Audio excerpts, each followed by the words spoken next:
मुलाकात हुई है, तो हम दोनों कम से कम बैठ करके अपना परिचय समाज में देने का प्रयास करेंगे।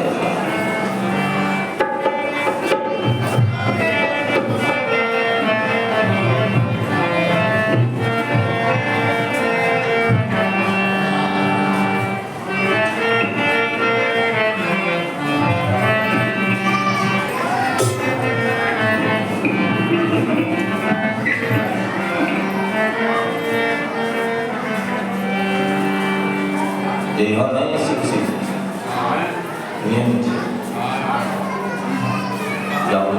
जाने तुम प्यासी हो, प्यास लागे तो जाओ पे हो। सभी भक्तों को हार्दिक धन्यवाद देता हूँ, और जो भी दान कर रहे हैं यहाँ पर उनको तो बहुत बहुत धन्यवाद। इसलिए धन्यवाद है कि कलयुग में केवल और केवल दान ही रह गया है। कलयुग में केवल दान ही क्या है, दान करके ही इस कलिकाल में जीव पुण्य को कमा लेता है। सतयुग में सत्य, त्रेता में तप, द्वापर में दान, और जब सब जाता रहा तो आ गया कलयुग। कलयुग में केवल रह गया है दान। यही पितामह भीष्म ने जब कुरुक्षेत्र के मैदान में जूझ गए, पितामह भीष्म को इच्छा प्राप्त थी, इच्छा पर चाहते मरते। ऐसा क्यों कि पितामह भीष्म ने जो किया ऐसा मतलब दुनिया में कोई कर नहीं सकता है। पितामह भीष्म को इच्छा क्यों प्राप्त थी? जो पितामह ने किया दुनिया में किसी ने किया ही नहीं। आपको बता देता हूँ, वही उद्देश्य ये है दान का पितामह ने। तो पितामह भीष्म के पिता की शांतनु महाराज की जब दूसरी शादी तय हुई सत्यवती के साथ, सत्यवती के पिताजी ने कहा था कि देखो हमारे जो नाती होंगे, शांतनु महाराज का सर्वाधिकार उनका होगा। अगर ये मंजूर हो तो हम अपनी बेटी की शादी करेंगे। पितामह भीष्म ने यह तय कर लिया कि मैं बाधक नहीं बनूंगा अपने पिता के इसमें, पिता की शादी में मैं बाधक नहीं बनूंगा। और मैं वादा करता हूं जब सारी संपत्ति, सारा राज खजाना, राजपाट उनके नाती को होगा तो मैं दावा पेश कर रहा हूं आजीवन कुंवारा रहूंगा, शादी ही नहीं करूंगा, ब्रह्मचारी रहूंगा। अपने पिता के लिए पुत्र ने बलिदान कर दिया, अपने जीवन के सारे सुखों का त्याग कर दिया। है कोई ऐसा दुनिया में जो अपने बाप के नाम पर अपने सुखों का त्याग कर दे? सारे सुखों का त्याग पितामह भीष्म ने किया था। और तब महाराज शांतनु ने वरदान दे दिया था भीष्म पितामह को, शाबाश मेरे बेटे, तुमने सारे सुख पिता के लिए त्याग दिए, बलिदान कर दिया। मैं तुम्हें इच्छा मृत्यु का वरदान देता हूं, जब चाहोगे तब भी मरोगे। वही पितामह भीष्म बाणों की सैया पर पड़े हैं। और जब पांडव गए श्री कृष्ण के साथ तो उपदेश कर रहे हैं पितामह भीष्म कि धर्म, एक काम करना धर्मराज, हस्तिनापुर के राजा हो गए हो, और जितना भी खजाना आए इकट्ठा हो, एक काम करना धर्मराज, तो तुम 10वां अंश दान जरूर करते रहना। ये पितामह भीष्म ने समझाया था, उपदेश किया था पांडवों को। श्री कृष्ण ने कहा था इनको उपदेश कर दो, अपने जीवन का कुछ उनको उपदेश करो। तो का बस यही उपदेश है कि 10वां भाग दान जरूर करना। कलयुग में केवल दान जो लोग करेंगे वही पूर्ण रूप से पुण्य के भागी बनेंगे। ये भीष्म पितामह ने कहा था, इसीलिए हम आपको धन्यवाद देते हैं जो लोग यहाँ दान कर रहे हैं। तीर्थ के ऊपर हमारे राम जी ने भी गंगा में स्नान करने के बाद दान ही खूब पड़ा था, इसलिए आपको धन्यवाद देता हूं। आइए चलते हैं, एक नाम हरि का एक बार बोल दो और चले कथा की तरफ।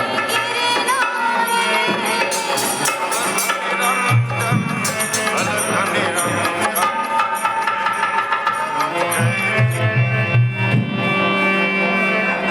सबरी रहिया तकी रही।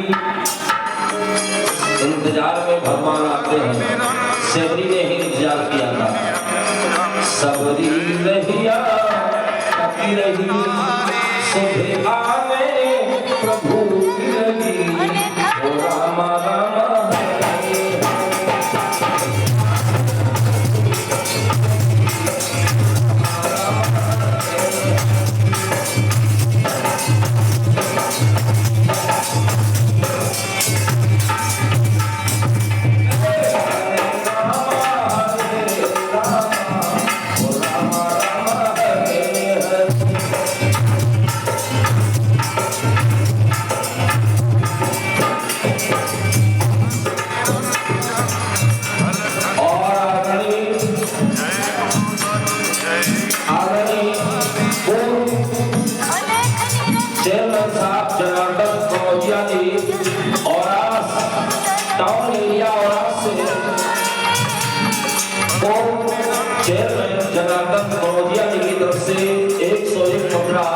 भगवान के चरणों में श्रद्धा समन समर्पित है।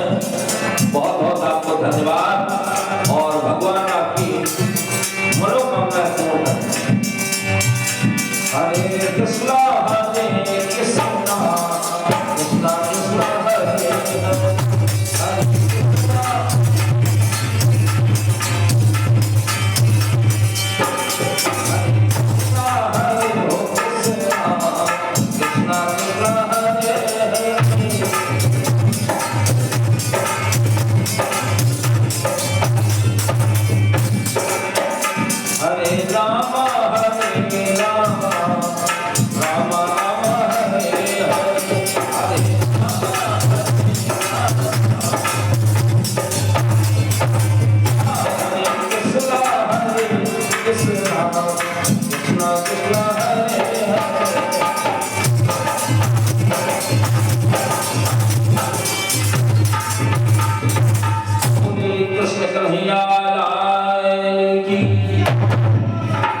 ध्यान देना मेरे बंधुओं, कथाएं सुनते आ रहे हो। पांचवा पंचम दिवस है और पंचम दिवस की वेला में आज आपको हम ले चल रहे हैं 16 कला के अवतार भगवान बाल योगेश्वर श्री कृष्ण की पावन चरित्र। हमारे कृष्ण ने जो लीला की है वास्तव में उसको समझना कठिन है। सुखदेव जी से राजा परीक्षित ने यही प्रश्न किया था कि हे प्रभु, हे गुरुदेव, आप वो कथा सुनाइए, कहीं संक्षेप न कर देना, विस्तार पूर्वक कथा सुनाइए जिन्होंने हमारी जगह जगह पर रक्षा की और हमारे दादा पांडवों की जगह जगह पर उन्होंने रक्षा करके बचाया। इतनी अपार समुद्र के समान जिनकी सेना कौरवों की थी, दुर्योधन की, उस समुद्र में तिमिंगल जैसे मछलियां होती हैं, ऐसे दुर्योधन की सेना में तिमिंगल के समान महारथी थे। भीष्म पितामह गुरु द्रोणाचार्य कृपाचार्य तो कृष्ण की चरणों की नौका के आश्रय लेकर के हमारे दादा पांडव जो थे उस समुद्र रूपी सेना को पार कर गए। वो कथा सुनाइए। तब सुखदेव जी ने कहा, अधाता श्रूयता राजन बंसा सोमस्य पावन यस्मिन्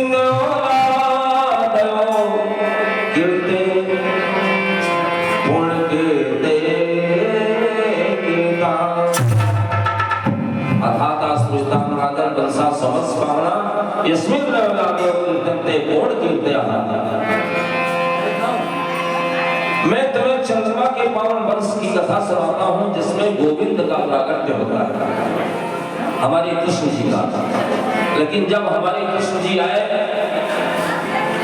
इस भारत भूमि पर तो यह धरा बहुत व्याकुल थी, पृथ्वी बड़े बड़े अधम पापी राजा हो चुके थे, जिनके अत्याचार से पृथ्वी पीड़ित हो चुकी थी, तो पृथ्वी पुकार करते हैं। जब धरती पुकार करी, और धरती का असली रूप है गौ का, गौ बन करके पुकारी, तो देवताओं ने ब्रह्मा जी से कहा, ब्रह्मा जी कहने लगे रो नहीं, धरती से कह दो, और अभी हम बात कर रहे हैं वो लोग धाम में जाकर भगवान गोविंद से। ब्रह्मा जी ने बात की, कहा रो नहीं, अभी भी हम बात की ले रहे हैं। ब्रह्मा ने बताया हाल पृथ्वी का बड़ा अत्याचार हो रहा है प्रभु, आप चलिए धरती का भार हरण कीजिए। तो भगवान कहने लगे जाओ उनसे कह दो मैं आ रहा हूं, और देवताओं से कह दो तुम हमारी मदद करने के लिए, हमारा सहयोग करने के लिए आ जाओ।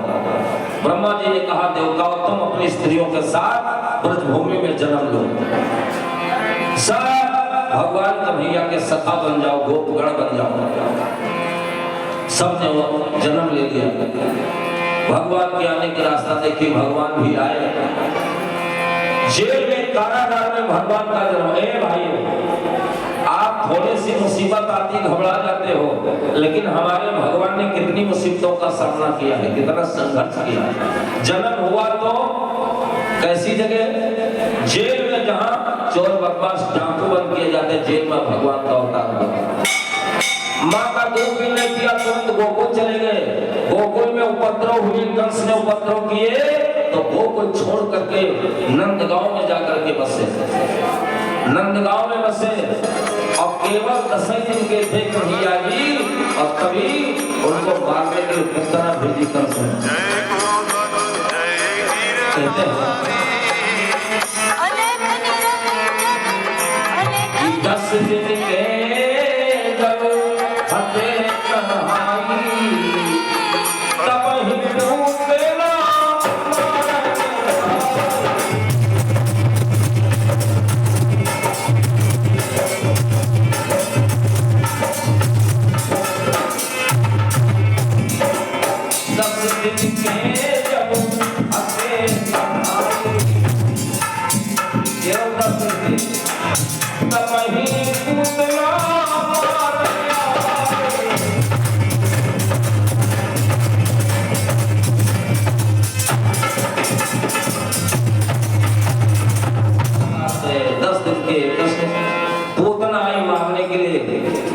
अपने स्तर में जहर पोत लिया। ये राजा बलि की पुत्री थी, ये पोतना जब बामन भगवान गए, छोटा लोग बना करके उनको रूप देखा भगवान को, कहा बरहा पीडम नटवर वपु कर्णयो कर्णिकारम बिभ्रत्मानाम बिभ्रत वासं कलम कपिसं बैलजंतिम चमालयम। भगवान को बड़ा सुंदर लोग, बड़ी सुंदर छवि देखकर ये रत्नमाला राजा बल की बेटी सोचने लगी अगर कहीं गोदी में एक बार आ जाते तुम, लल्ला तुम्हें खिला करके हम जी भरते। बच्चों पे बड़ा प्यारा, छोटे छोटे बच्चों का कहीं कोई गाल पकड़ने लगता है, बड़ा प्रेम होता है। और फिर भगवान बचपन में गए, बालक में गए, बावन तो रत्नमाला ने जब ये सोचा तो भगवान को ले जाओ, तुम्हारी ये इच्छा है तो तुम्हारी पूरी होगी। मगर जब भगवान बावन ने राजा बलि से 3 पग धरती का दान लिया था, बावन रूपाय ब्राह्मण स्वरूपाय पदानि त्रीणि पृथ्वी संप्रदते। कह दो कि 3 पग धरती मैंने दान की। राजा बलि ने कहा मैंने दान कर। भगवान ने नापा, भाइयों जब नापा तो विराट रूप कर दिया। हे भैया, विराट रूप हो गया भगवान का।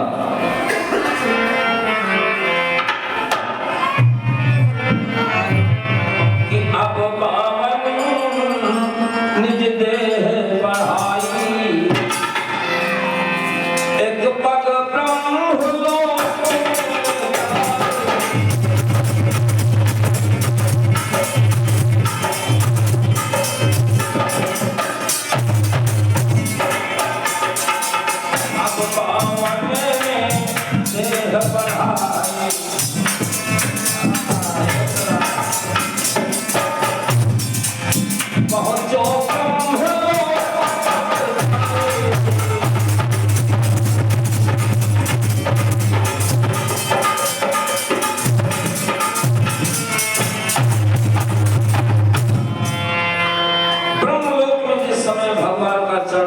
गया तो वहां पे ब्रह्मा जी बैठे।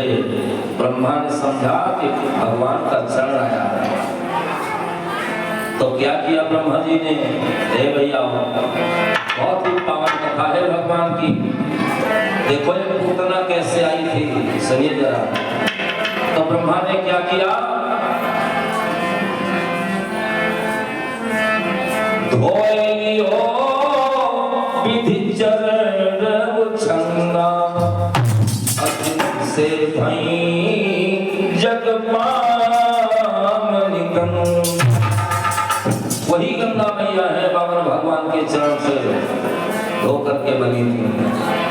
अब एक कदम बढ़ाया बाबा भगवान ने, सारे ऊपर के लोग रख गए, पृथ्वी रख गई, कुछ रहा नहीं। और तब राजा बलि को बांधा था भगवान ने, राजा बलि को बंधन में बांध लिया नागपाश के द्वारा। भैया तो फिर अब उसकी बेटी जो थी रत्नमाला, उसने कहा अरे इसने तो हमारे बाप को ठग लिया, ये तो छलिया है छलिया। ओहो, बज गई जादूगर की बांसुरी, ये भगवान की माया है, झूठे को सच, सच को झूठा दिखाती है, यही भगवान की माया है। यही भगवान की एक माया है। आप रोड पे जाइए गर्मी के मौसम में तो दूर आपको रोड पर नहीं दिखाई पड़ेगा कि जल भरा है, लेकिन जल थोड़ी जल नहीं है, वो है भगवान की माया। इस माया से वही पार पाता है जिसमें भगवान की कृपा होती है। तो रत्नमाला कहने लगी जी चाचा इसको जहर दे करके मार डालो, इसने बाप को हमारे ठग लिया है। यहाँ जो हो यहाँ जो रब है तो हम जहर क्या मार डाले मर ही डाली तुमका जहाँ मन हो मर ही डाली हमका मारे तो फोड़ डाले बोलो हाँ। तो रत्नमाला ने कहा जी चाहता तुझे जहर दे दूं। भगवान ने कहा चलो जहर अगर पिलाना चाहते तो जहर भी तो हम स्वीकार करते हैं, हमें जो भी मिल जाए भाव से जो दे देता है वही स्वीकार करता हूँ। आज परमात्मा ने जहर भी स्वीकार किया, वही आकर रत्नमाला पोतना हुई दूसरे जन्म में। और भगवान को कहीं गोकुल मारने कंस ने भेजा तो अपने स्तन पर जहर उठाया, भगवान कन्हैया को अपनी गोदी में लिया, अपना स्तन निकाला, कहा ले अरे लो पेड़। जब पुतना ने स्तन निकाला भगवान कन्हैया के मुख में रखा तो भगवान ने आंख बंद कर ली। इसके 18 कारण है, भागवत में 18 कारण आंखें भगवान ने क्यों बंद की। एक तो माया, ये है माया मेरे आगे टिकेगी नहीं। दूसरे हमारी माँ बन करके आई है, इसको मार नहीं पाएंगे और मारना है तारना है, तो आंखें बंद कर ली। तीसरी बात शंकर जी का ध्यान किया, कहा भोले बाबा ये जहर आया है सामने में, इसके प्राण पीऊंगा, दूध पीऊंगा। और क्रोध को भगवान ने आदेश दिया कि तुम आओ इसके प्राण खींचो। तो जैसे ही भगवान ने दूध पिया,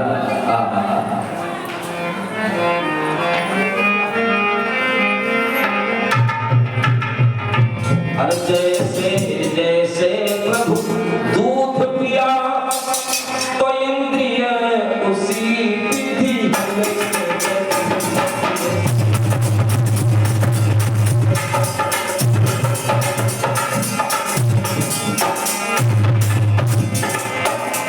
जैसे जैसे प्रभु दूध पिया इंद्रिया उसी विधि हिलने लगी।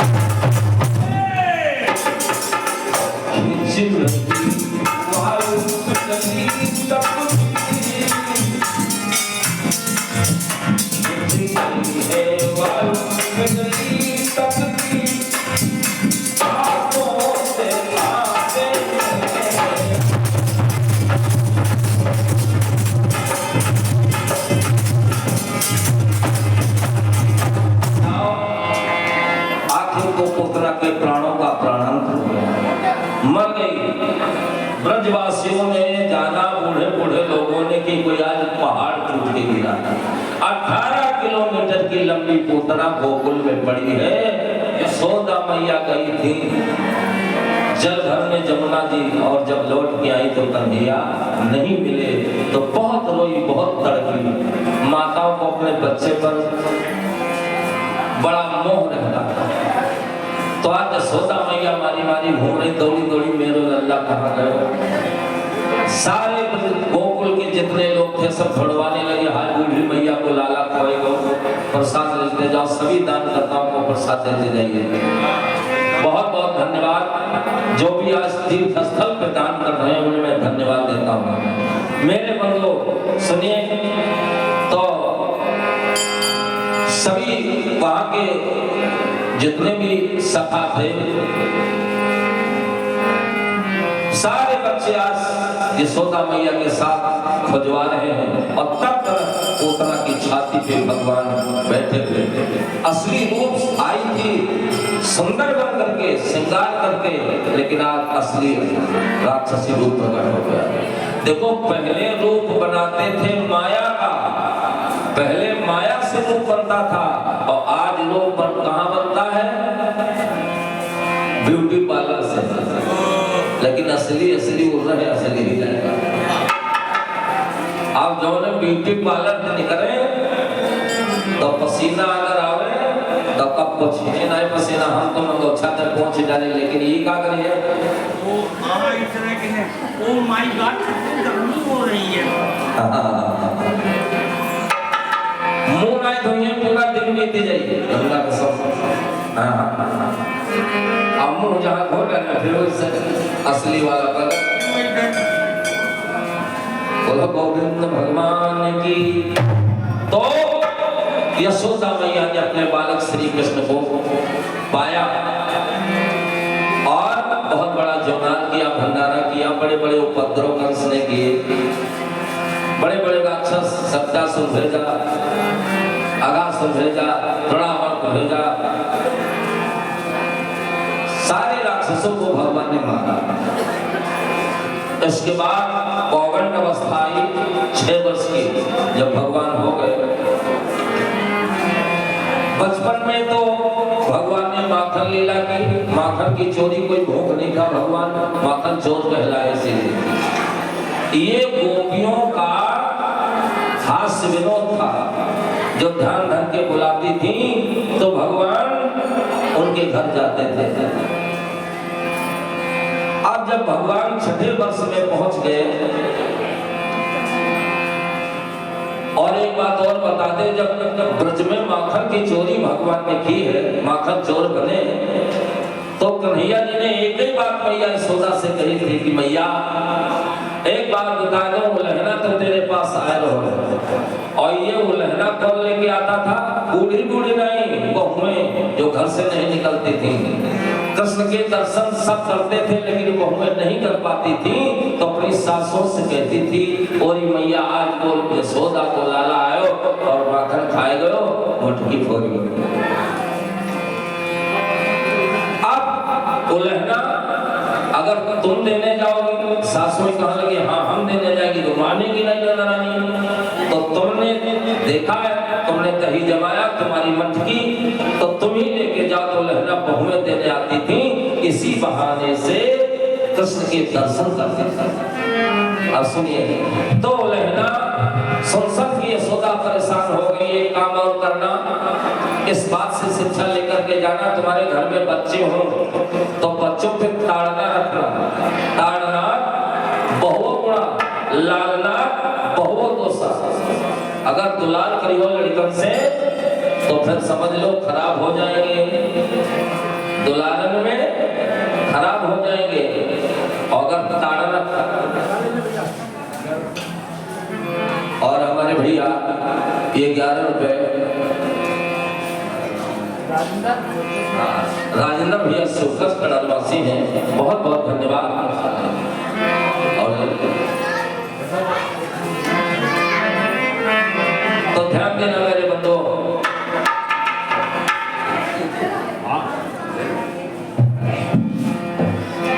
हाँ भगवान कन्हैया को लहना यशोदा मैया ने बर्दाश्त नहीं किया। तुरंत यशोदा ने कहा अपने लाला को मैं बांध दूंगी। तो यशोदा मैया ने ऊखल पे बांधा भगवान को। ऊखल बंधन की यह कथा है भगवान की, क्योंकि नारद बाबा ने एक वचन दिया था, उस वचन को सत्य करना। ऊखल में बंधे भगवान कन्हैया जब यशोदा तक रखने लगी तो कन्हैया ने धीरे धीरे ऊखल लुढ़कता गया, भगवान से चल के गोकुल में दो वृक्ष खड़े थे, वृक्षों के बीच से निकले। जो बीच से निकले दोनों जुड़वा पेड़ खड़े रहे, ऐसे ऊखल अटक गई और भगवान ने जोर लगाया, एकदम से दोनों वृक्ष झम से गिर गए और दोनों पेड़ों से दुई पुरुष पैदा हो गए। बड़ी अचरज की बात भैया, बड़ी अचरज बात। कहूँ वृक्षण तेरे कहूँ पुरुष पैदा हो, लेकिन भगवान ने पैदा कर दिया। तब सुनने वाले कथा परीक्षित सुखदेव जी ने कहा, महाराज ये कौन है जो पुरुष रूप में प्रकट हुए? तब बताया सुखदेव जी ने,